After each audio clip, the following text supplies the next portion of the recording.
एक बार की बात है कि यशोदा मैया प्रभु श्री कृष्ण के शरारतों से तंग आ गईं और छड़ी लेकर श्री कृष्ण की ओर दौड़ी। जब प्रभु ने अपनी मैया को क्रोध में देखा तो वह अपना बचाव करने के लिए भागने लगे। भागते भागते श्री कृष्ण एक कुम्हार के पास पहुँचे जो अपने मिट्टी के घड़े बनाने में व्यस्त था। जैसे ही कुम्हार ने श्री कृष्ण को देखा वह बहुत प्रसन्न हुआ, क्योंकि वह जानता था कि श्री कृष्ण साक्षात परमेश्वर है। तब प्रभु ने कुम्हार से कहा, कुम्हार जी, आज मेरी मैया मुझ पर बहुत क्रोधित है, भैया मुझे कहीं छुपा लो। कुम्हार ने श्री कृष्ण को एक बड़े से मटके के नीचे छिपा दिया। कुछ ही क्षणों में मैया यशोदा वहां आकर कुम्हार से पूछने लगी, तुमने मेरे कन्हैया को कहीं देखा है क्या? कुम्हार बोला, नहीं मैया, मैंने कन्हैया को नहीं देखा।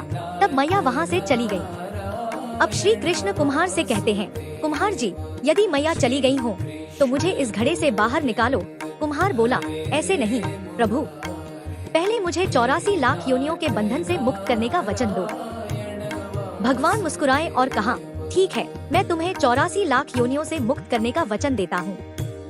अब तो मुझे बाहर निकाल दो।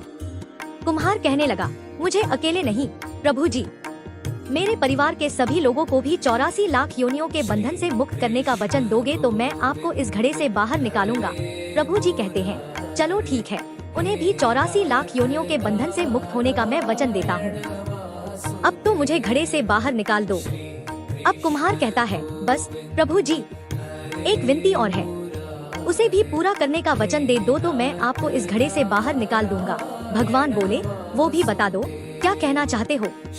कुम्हार कहने लगा, प्रभु जी, जिस घड़े के नीचे आप छुपे हो उसकी मिट्टी मेरे बैलों के ऊपर लाद के लाई गई है। मेरे इन बैलों को भी 84 के बंधन से मुक्त करने का वचन दो।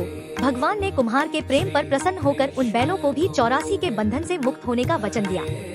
प्रभु बोले, अब तो तुम्हारी सब इच्छा पूरी हो गई, अब तो मुझे घड़े से बाहर निकाल दो। तब कुम्हार कहता है, अभी नहीं भगवान, बस एक अंतिम इच्छा और है, उसे भी पूरा कर दीजिए, और वह यह है, जो भी प्राणी हम दोनों के बीच के इस संवाद को सुनेगा उसे भी आप 84 लाख योनियों के बंधन से मुक्त करोगे।